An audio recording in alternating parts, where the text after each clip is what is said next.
Hello friends, welcome to all of you in my YouTube channel Learn Medico Trick. Friends, yesterday we have talked about the gross anatomy of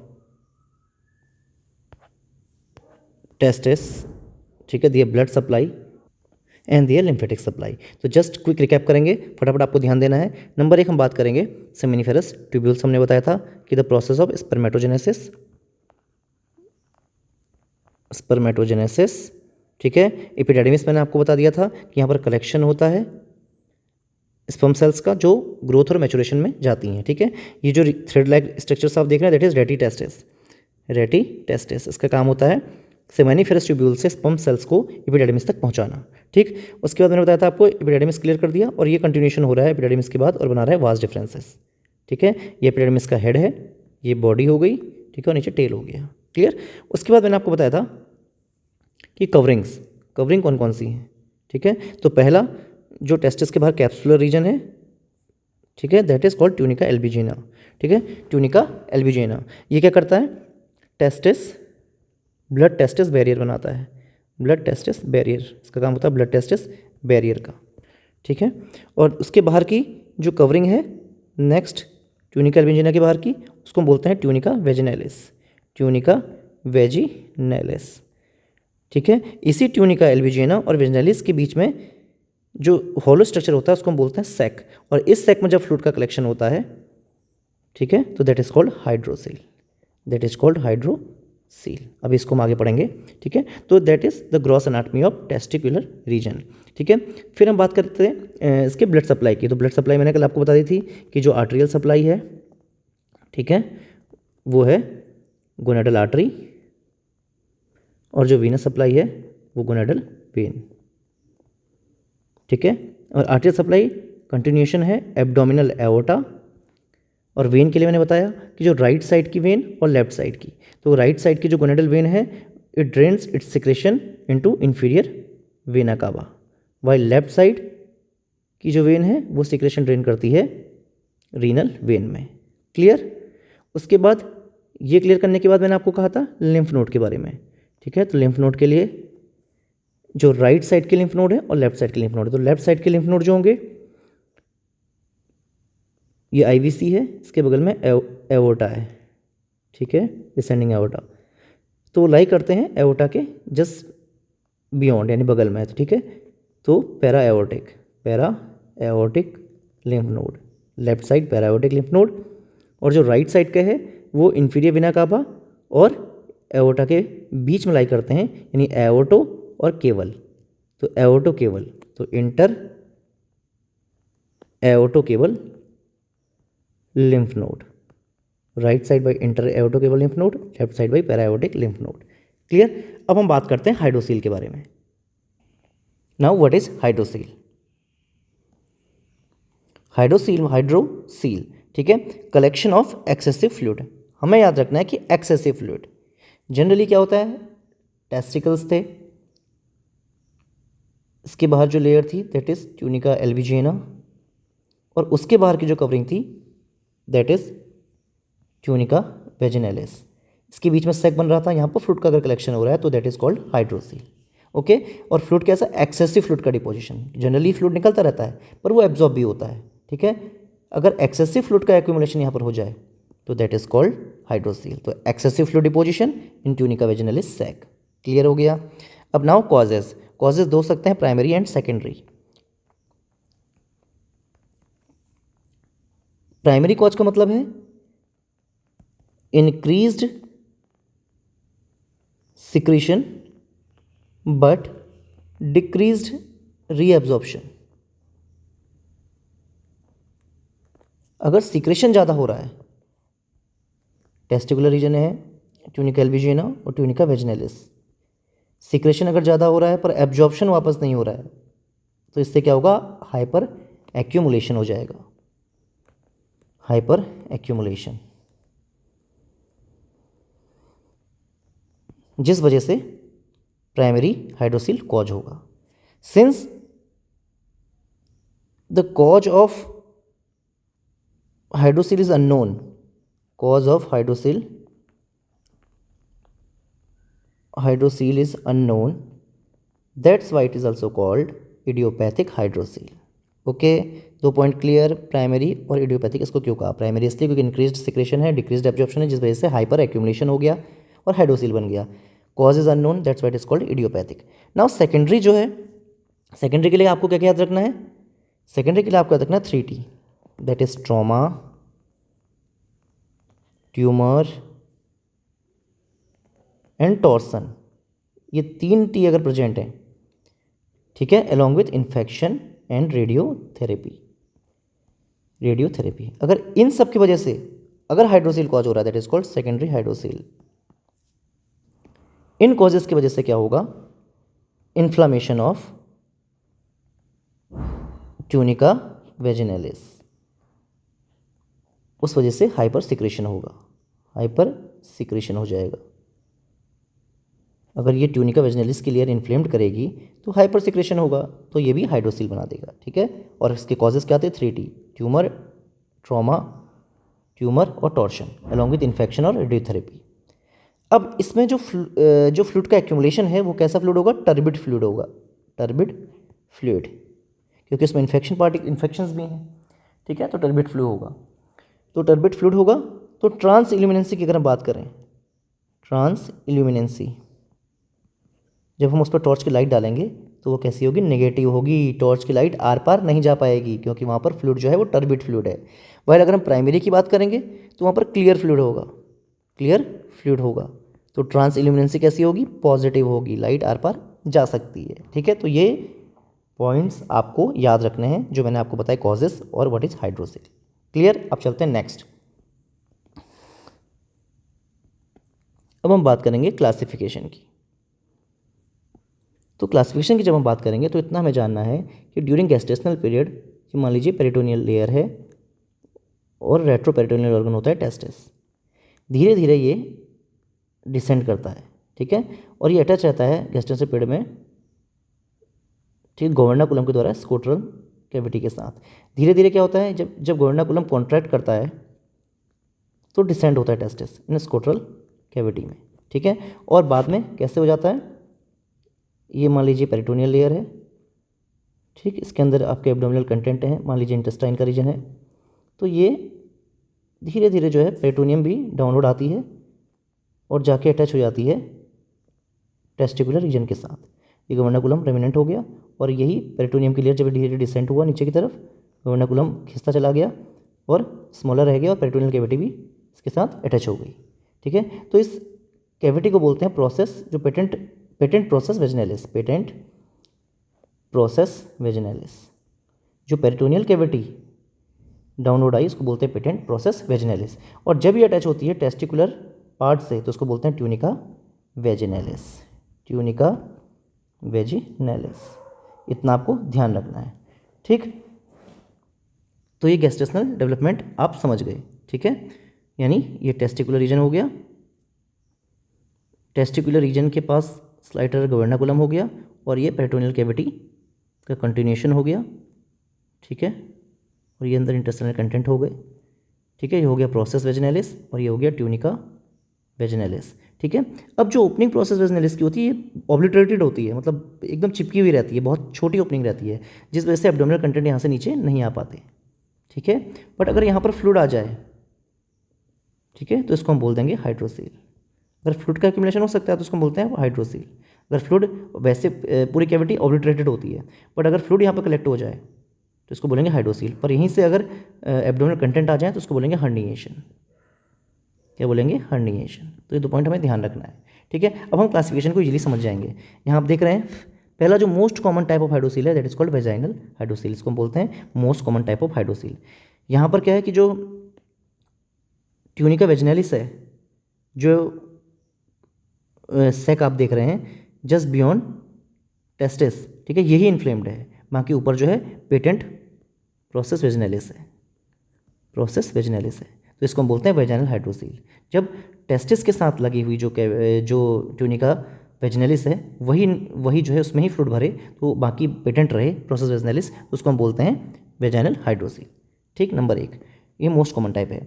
number 2 हम बात करेंगे infantile hydrocele, ठीक है। Infantile में क्या है कि fluid का कलेक्शन टेस्टिकुलर कि बियॉन्ड तो हुआ ही हुआ, साथ में अपवर्ड भी हो रहा है, देख रहे हैं, और up to the level of कहाँ, डीप रिंग तक हो जाता है, डीप रिंग तक होता है। बट ये कम्युनिकेशन में देखो ऊपर नहीं है, मतलब कंटिन्यू नहीं है, यहाँ पर पेटेंट हो गई प्रोसेस वेजनलिस, देख रहे हैं, तो फिर ऊपर एब्डोमिनल कैविटी है।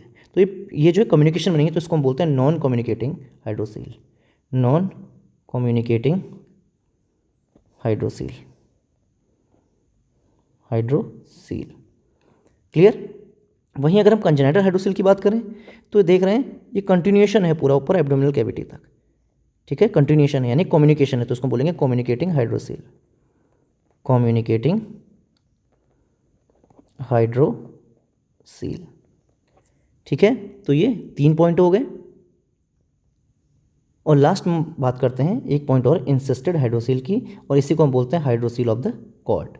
यहाँ पर क्या होता है, ये आप देख रहे हैं टेस्टिकुलर रीजन है, यहाँ कहीं इन्फ्लेमेशन नहीं है बैक साइड में ट्यूनिका वेजिनलिस का, ये पेटेंट है प्रोसेस वेजिनलिस, लेकिन मिड में फिर एक सिस्ट लाइक स्ट्रक्चर बन गया, यानी मिड में फ्लूइड का एक्यूमुलेशन हो गया, फिर ऊपर फिर पेटेंट हो गई, ठीक है। तो इस सिस्ट लाइक स्ट्रक्चर इसने बना दिया, that's why it is called insisted hydrocele, ठीक है। यह hydrocele of the cord, cord के जो जहाँ पर कॉर्ड का स्ट्रक्चर पास करते हैं इस प्रोसेस वेजिनलिस से, वहाँ पर इन्फ्लेमेशन हो गया, देख रहे हैं, तो इसको कहते हैं hydrocele of the cord. Clear हो गया। अब इसके लिए जो टेस्ट होता है उसको बोलते हैं ट्रैक्शन टेस्ट, ट्रैक्शन टेस्ट, यानी जब आप क्या करेंगे, डाउनवर्ड पुल करेंगे टेस्टिस को, ठीक है, तो ये पूरी कैविटी क्या होगी, ओब्लिटरेटेड स्ट्रेट हो जाएगी, ओब्लिटरेटेड कैविटी है तो स्ट्रेट हो जाएगी। तो बीच का जो पोर्शन आप सिस्ट का देख रहे हैं, ये अपवर्ड एंड डाउनवर्ड मूव नहीं करेगा, मूव कर सकता है लेफ्ट और राइट, पर अपवर्ड डाउनवर्ड मूव नहीं करेगा। तुम समझ जाएंगे कि एक सिस्ट लाइक स्ट्रक्चर यहाँ बना हुआ है, that's why it is called insisted hydrocele और हाइड्रोसील ऑफ द कॉर्ड, ठीक है। तो ये क्लियर हो गया। वजाइनल हाइड्रोसील कि सिर्फ ट्यूनिका वेजिनलिस के जो टेस्टिस का बैकवर्ड रीजन है वहीं पर आपका फ्लूइड का एक्यूमुलेशन है, that is called vaginal hydrocele, most common. Number 2 मैंने आपको इन्फेंटाइल बता दिया कि ये डीप रिंग तक का है, पर इसका कम्युनिकेशन एब्डोमिनल कैविटी से नहीं है, तो that is called non communicating, ठीक। तीसरा मैंने कंजेनाइटल बता दिया, ये कंटिन्यू कम्युनिकेशन में है, तो that's why it is called congenital hydrocele, और ये एब्डोमिनल कैविटी के कंटेंट स्क्रोटल कैविटी के साथ कंटिन्यूएशन में है, तो इसको हम बोलते हैं कम्युनिकेटिंग हाइड्रोसील, ठीक है। तो ये हर्निएशन ही एक टाइप का हर्निएशन ही है, दैट्स वाई इसका जो ट्रीटमेंट प्रोटोकॉल है वो है हर्नियोटमी, जस्ट लाइक हर्निया, हर्नियोटमी है, ठीक। और लास्ट वाला जो मैंने आपको बताया दैट इज इंसिस्टेड, यानी क्या है कि प्रोसेस वेजिनलिस पेटेंट है, टेस्टिस के पीछे जो ट्यूनिका वेजिनलिस है उसमें कहीं भी इन्फ्लेमेशन नहीं है, ऊपर भी पेटेंट है, बट बीच में एक सिस्ट लाइक स्ट्रक्चर बन गया, फ्लूइड का कलेक्शन हो गया, that's why it is called encysted और hydrocele of the cord, clear. इसके लिए हम ट्रैक्शन टेस्ट करते हैं, जब उसको स्ट्रेच करते हैं, पुल करते हैं टेस्टिस को, तो हम देखते हैं कि जो इंसिस्टेड रीजन है वो अपवर्ड एंड डाउनवर्ड मूव नहीं करता, लेफ्ट और राइट कर सकता है, तो हम समझ जाते हैं कि सिस्ट का फॉर्मेशन है, तो that is the classification of hydrocele, ठीक है। अब एक पॉइंट आपको यहाँ पर और समझ लेना है, जब हम इसका इवैल्यूएशन करते हैं, ठीक है, जब हम इसका इवैल्यूएशन करते हैं तो उसमें 4 पैरामीटर्स पे इवैल्यूएशन होता है। Number 1 above the swelling check करते हैं, यानी स्वेलिंग से ऊपर हम टच करके देखते हैं, पल्पेट करके देखते हैं, तो वो कैसे, ये देखिए ये है स्वेलिंग का रीजन, तो स्वेलिंग के ऊपर जब हम पल्पेट करेंगे, टच करेंगे, तो ये कॉर्ड स्ट्रक्चर है, ठीक है। तो अगर हमें कॉर्ड स्ट्रक्चर पल्पेट होंगे,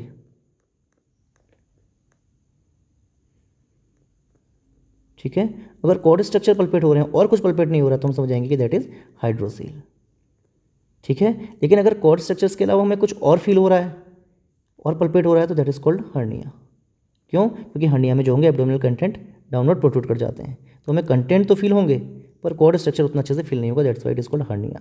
बट अगर हमें कॉर्ड अब हर्निएशन नहीं है तो हमें जो स्ट्रक्चर जो प्रोट्रूजन है वो शो नहीं होगा, विस्कस नीचे दिखाई नहीं देगा, सिर्फ कॉर्ड स्ट्रक्चर दिखाई देगा, तो हम समझ जाएंगे दैट इज हाइड्रोसील, क्लियर। तो इसीलिए कहा गया है कि अबव द स्वेलिंग आपको चेक करना है। अगर आप अबव द स्वेलिंग चेक कर रहे हैं और आपको कॉर्ड स्ट्रक्चर दिख रहा है तो आप समझ जाइए कि हाइड्रोसील है, ठीक है। अगर आपको कंटेंट कुछ ऐसा फील हो रहा है कि विसराज हैं और कुछ कंटेंट और है तो हम समझ लीजिए हर्निएशन है, ठीक है, क्लियर। तो इवैल्यूएशन नंबर 1 हो गया, अबव द स्वेलिंग आप चेक कर लेंगे। क्यों? डिफरेंशिएशन बिटवीन इंग्वाइनल हर्निया और hydrocele, clear. Number 2 fluctuation check करेंगे, क्योंकि फ्लूइड है तो फ्लक्चुएशन भी होगा। नंबर 3 ट्रांस इल्यूमिनेशन चेक करेंगे, ट्रांस इल्यूमिनेशन अगर पॉजिटिव है तो हम समझ जाएंगे कि प्राइमरी कॉज है, ठीक है, यानी क्लियर फ्लूइड है, इसलिए लाइट आर पार जा पा रही है। ये देख रहे हैं ट्रांस इल्यूमिनेशन यहाँ पर दिख रहा है आपको, लाइट आर पार जा रही है, तो हम समझ जाएंगे कि प्राइमरी कॉज है। पर अगर यही नेगेटिव हो जाए तो समझ जाएंगे कि टर्बिड फ्लूइड है, और वो किस में होता है? सेकेंडरी वाले में होता है, सेकेंडरी कॉज में होता है, यानी जहाँ पर टॉर्शन हो, ट्रॉमा हो, इन्फेक्शन हो, वहाँ पर ट्रांसल्यूमिनेंस नेगेटिव होता है। नंबर 4 ट्रैक्शन टेस्ट मैंने बता दिया, जो हम करते हैं इंसिस्टेड हाइड्रोसील में। क्लियर? यहाँ पर आप ट्रांसल्यूमिनेंस देख रहे हैं, ट्रांसल्यूमिनेंस पॉजिटिव है, आर पार हो रहा है, तो हम समझ जाएंगे कि प्राइमरी कॉज है। ठीक है, हम इसको कह सकते हैं वजाइनल हाइड्रोसील भी है। ठीक है, क्लियर फ्लूइड है यहाँ पे, क्लियर फ्लूइड है। इतना क्लियर हो आपको? अब चलते हैं मैनेजमेंट में, लेकिन इससे पहले जान लीजिए जनरली यहाँ पर जो पेशेंट होता है ये असिम्प्टोमेटिक होता है। क्या होता है? असिम्प्टोमेटिक। ठीक, अब हम बात करते हैं मैनेजमेंट की। तो मैनेजमेंट की जब हम बात करते हैं तो इसमें 2 ट्रीटमेंट प्रोटोकॉल हैं surgical, one is lord plication, number 2 is jaboulay operation. ठीक है, तो मैनेजमेंट जो है वो डिपेंड करता है नेचर ऑफ सैक, यानी जो ट्यूनिका वजाइनलिस का सैक है उसका नेचर कैसा है।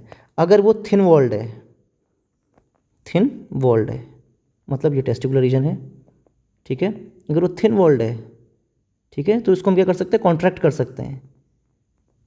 ठीक है, इसका कॉन्ट्रैक्शन कर सकते हैं, तो उसको हम बोलते हैं लॉर्ड प्लाइकेशन। यानी कहाँ यूज होता है? इन थिन वॉल्ड हाइड्रोसील में। ठीक है, और जेबोलिज ऑपरेशन कहाँ यूज होता है? ये थिक वॉल्ड में, जहाँ पर थिक वॉल्ड होती हैं। ठीक है, थिक वॉल्ड में, यानी अगर वॉल थिक है, जैसे ये टेस्टिकुलर रीजन है और थिक वॉल वाला है, ठीक, अगर थिक वॉल्ड है तो क्या है कि इसको हम कॉन्ट्रैक्ट नहीं कर सकते हैं, तो हम क्या करेंगे? सबसे पहले एक्सरसाइज करेंगे एक्सेसिव सैक को। अब इतना सैक हमने काट दिया, ठीक है, ये वाला सैक हमने सब काट दिया, एक्सेसिव सैक जो है एक्सरसाइज कर दिया। ठीक है, तो अब क्या रह जाएगा? अब से टेस्टिकुलर रीजन हो गया और छोटा सा जो है आपका सैक रह जाएगा। क्लियर हो गया? इसके बाद जो सैक रह गया, ठीक है, इसको हम कट करेंगे और इवर्टेड कर देंगे सैक को, यानी इस सैक को टेस्टिस के पीछे ले जा करके स्टिच अप कर देंगे। ठीक है, तो ये टेस्टिकुलर रीजन हो गया, तो सैक को हम पीछे ले गए और यहाँ पर जाके हमने स्टिच अप कर दिया। ठीक है, तो इससे क्या हो गया कि जो 2 लेयर थी ट्यूनिका एल्बिंजिना और वेजिनेलिस, तो वेजिनेलिस पीछे जाके स्टिच अप हो गई, तो अब सैक ही खत्म हो गया, ऑब्लिटरेशन हो गया सैक का। ठीक है, जब ये पीछे जाके स्टिच अप हो गई, ठीक है, यानी ट्यूनिकल वेंजिना और ट्यूनिका वेजिनेलिस क्या है कि टेस्टिस के पीछे जाके स्टिच अप हो गई, हमने इसको काटा और रिवर्टेड करके पीछे सील दिया, तो अब क्या है? यहाँ पर सैक ही नहीं बचा, सैक नहीं बचा तो फ्लूइड का एक्यूमुलेशन नहीं होगा। ठीक है, तो यानी जो जेबोली ऑपरेशन है वो किस में होता है? थिक वॉल्ड में होता है, थिक वॉल्ड में होता है, जबकि लॉर्ड प्लाइकेशन किस में होता है? थिन वॉल्ड में होता है। तो इसमें क्या क्या करना पड़ता है? नंबर 1 हम एक्सरसाइज करते हैं, एक्सीजन ऑफ सैक करते हैं, ठीक। नंबर 2 हम क्या करते हैं? इवर्टेड सैक करते हैं, इवर्टेड सैक करते हैं। अब क्या है कि जो सैक पीछे हमने कवर अप कर दिया, तो यहाँ से सिक्रेशन निकलेंगे अब, लेकिन जो सिक्रेशन इनसाइड होने चाहिए थे वो बाहर की तरफ सिक्रेशन होंगे, तो ये सिक्रेशंस फिर यहाँ पर दोबारा हाइड्रोसिल कंडीशन क्रिएट ना हो, ये दोबारा इकट्ठे ना हो जाए सिक्रेशन, इसके लिए हम क्या करते हैं? डार्टस मसल होती है, टेस्टिस की मसल, डार्टस मसल, उसमें एक नया ओपनिंग क्रिएट करते हैं और उसके अंदर इस टेस्टिकुलर भाग को डाल देते हैं, तो उसको हम बोलते हैं सबडार्टोस पाउच, सबडार्टस पाउच। तो सबडार्टस मसल्स में हम एक पाउच बनाते हैं, वहाँ हम इस टेस्टिकल को डालते हैं ताकि जो थोड़ा बहुत भी सिक्रेशन बचे वो ये सब जो डार्टस मसल है वो एब्जॉर्ब कर ले। ठीक है, तो यानी 3 हो गए जेबोली ऑपरेशंस में। क्लियर हो गया? इवेल्यूशन में क्लियर कर दिया, मैनेजमेंट हमने क्लियर कर दिया। अब लास्ट आता है कॉम्प्लिकेशंस। ठीक, तो कॉम्प्लिकेशंस क्या क्या है? Number 1 haematoma. ठीक है, ड्यूरिंग ऑपरेशन जो है ब्लीडिंग हो सकती है। ठीक है, ब्लीडिंग हो सकती है, तो उससे बचने के लिए हम क्या करेंगे? तो ड्रेन डाल देंगे। ठीक है, और अगर ब्लीडिंग है तो हीमोस्टेसिस करेंगे। ठीक है, और नंबर 2 अगर पायोसील की कंडीशन है, मतलब अगर इन्फेक्शन रह गया और एब्सेस बन गया, ठीक है, तो वहाँ पर हम क्या करेंगे? एंटीबायोटिक्स चलाएंगे, एंटीबायोटिक्स चलाएंगे। ठीक है फ्रेंड्स, तो इस तरीके से हमने कंप्लीट किया हाइड्रोसील को। तो हाइड्रोसील हमने क्लियर किया था, उसके बारे में बता दिया कि क्या हाइड्रोसील है, उसके कॉजेज़ क्या क्या हैं, प्राइमरी सेकेंडरी कॉजेज़ ये क्लियर कर दिए। उसके बाद मैंने क्लासिफिकेशन आपको क्लियर कर दिया, वजाइनल हाइड्रोसील क्या है, इन्फेंटाइल क्या है, इसको हम नॉन कम्युनिकेटिंग भी कह रहे थे, ठीक है। कंजेनाइटल क्या, इसको हम कम्युनिकेटिंग भी कह रहे थे। ट्रीटमेंट इसका क्या था, हर्नियोटमी था, ये भी मैं आपको क्लियर कर चुका हूँ। और लास्ट में हमने आपको इंसिस्टेड भी बता दिया था, ठीक है। इसको ही इंसिस्टेड हाइड्रोसिल या हाइड्रोसिल ऑफ द कॉर्ड कहते हैं, क्लियर। इसके लिए टेस्ट होता है traction test, traction test, clear. ये मैंने आपको क्लियर किया था। उसके बाद मैंने आपको इवैल्यूएशन बताया था कि अब द स्वेलिंग आप चेक करेंगे, क्यों करेंगे, फॉर इंग्वाइनल हर्निया और हाइड्रोसिल में डिफरेंशिएशन के लिए, ठीक। फ्लक्चुएशन आप चेक करेंगे, ट्रांसल्यूमिनेशन पॉजिटिव और नेगेटिव मैंने आपको दोनों बता दिए थे, दोनों पॉइंट्स।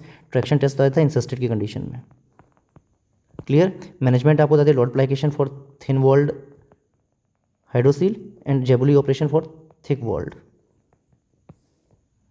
ठीक। और कॉम्प्लिकेशन बता दिया हीमेटोमा एंड पायोसिल।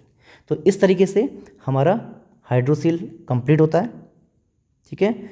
एक बार आप इसको अच्छे से रिवाइज करेंगे तो आपको और अच्छे से समझ में आ जाएगा फ्रेंड्स, ठीक है। तो अगर आपको ये टॉपिक अच्छा लगा तो मेरे चैनल को लाइक करिए, सब्सक्राइब करिए, ज़्यादा से ज़्यादा शेयर कीजिए। आपके ज़्यादा से ज़्यादा सब्सक्राइब, लाइक और शेयर से ही मैं नेक्स्ट वीडियो बनाने के लिए मुझे प्रेरणा मिलेगी और मैं उसको नेक्स्ट वीडियो बना सकता हूँ। तो इसको अगर आपको पसंद आए तो लाइक कीजिए। Thank you.